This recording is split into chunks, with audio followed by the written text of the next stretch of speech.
The 2016-17 College Football Playoff National Championship game will be a rematch of last year's teams, as the two best teams in college football, the Clemson Tigers and the Alabama Crimson Tide, deserve to be playing for the trophy.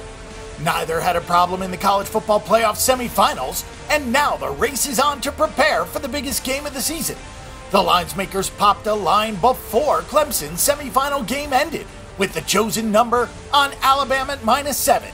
We'll have to watch this number as game time approaches and limits go up, but it's safe to say that we're going to see an enormous betting handle. The Clemson Tigers dealt Ohio State arguably the worst loss in program history with a 31-0 domination of one of the most talented teams in the country. The Tigers enter this one at 7-7 against the spread and 7-6 to the under. That win pushed Dabo Swinney's squad to 13-1 straight up on the season, and sharp action was validated as Clemson closed a small 1-point underdog after sitting around a field goal for most of the bowl season. With Deshaun Watson in the pocket and the return of Mike Williams on the outside, everybody expected Clemson's offense to be even more explosive. That really was not the case, but that's not to say that the Tigers have a bad offense. In fact, it was quite the opposite, as Clemson racked up 39.5 points per game and over 500 yards of offense per contest. Watson has thrown some interceptions this season, but he's also thrown for nearly 4,200 yards and 38 touchdowns. His draft stock is not what it once was, but Watson is still a tremendous college football quarterback, and he has no shortage of weapons for this game. Wayne Gallman cracked the 1,000-yard mark despite having his carries limited in a few games this season. Mike Williams is a matchup nightmare for opposing defenses. At 6'4", he is fast and physical and has 90 catches for 1,267 yards and 10 touchdowns. As exciting and noteworthy as the Clemson offense is, it's actually the defense that truly stands out. Clemson spent most of the CFP semifinal against Ohio State in the backfield, and they're not too shabby in the back seven either. The job that Brent Venables has done to replace a laundry list of NFL draft picks is among the most impressive in the country. The Tigers allowed just 17.1 points per game and 307 yards of offense per contest. Clemson's defense gave up just 4.6 yards per play. Keep in mind that Clemson's opponents averaged 29.2 points per game and 402 yards per effort throughout the season, including an Ohio State team that scored 0 points. Clemson's defense gave up less than a touchdown plus PAT per first half this season. In this game, though, the Clemson defensive front will face the best offensive line that it has seen all season, and that's significant because Clemson was third in the country in sacks with 49 and second in tackles for a loss with 123. Both of those things were a key to the dominant performance against the porous Buckeyes offensive line. It's very hard for the Alabama Crimson Tide to go 10-4 against the spread, but that's exactly what Nick Saban's team did this season. It was hard to set lines high enough for the Crimson Tide, and they just kept covering numbers en route to 14-0. If this number closes below 10, it will be just the second time all season that Alabama was favored by just single digits.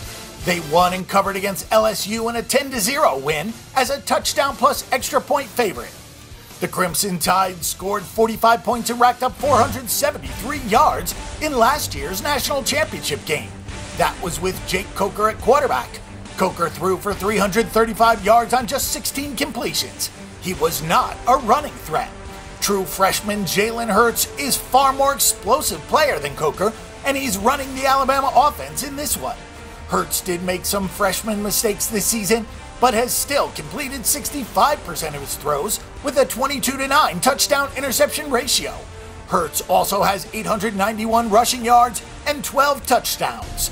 Like Clemson, Alabama is loaded with skill position talent. Damian Harris topped 1,000 yards on just 140 carries, and Bo Scarborough is like trying to tackle a semi on the Autobahn. There are 3 legitimate pass catchers with Ardarius Stewart, Calvin Ridley, and tight end O.J. Howard. Alabama employed a ground and pound strategy with Derrick Henry in last year's game, as he ran 36 times for 158 yards and 3 touchdowns. This season, with a better playmaker at quarterback, it would seem that Clemson has a lot more to worry about. Don't put too much stock in the offensive performance that Clemson had against Ohio State.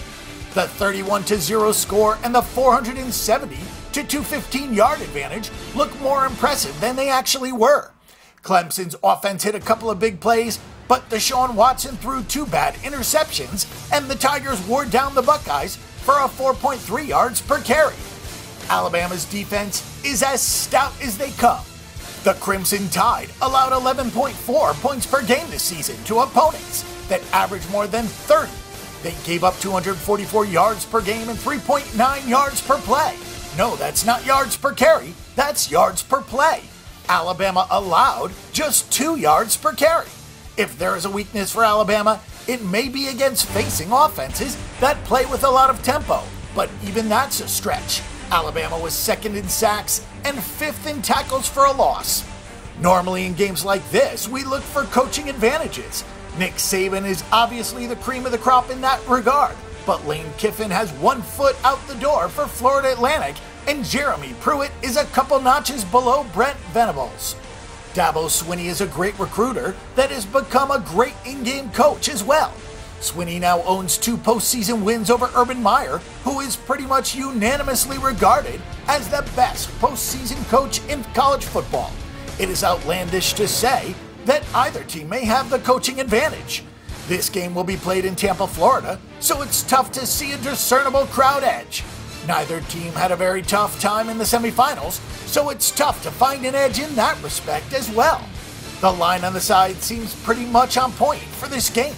Alabama has been far and away the top power-rated team throughout the season and has been one of the highest ever for professional handicappers. Clemson gained a ton of respect with a dominant win over Ohio State and may get some of the early action after being a heavily bet sharp side for the semifinal. Both numbers are very sharp, but the total may be the play here. These are 2 superstar Latin defenses going up against each other for the 2nd straight season. Keep in mind that last year's 45-40 thriller had 40 points in the 4th quarter. That game simply became a track meet.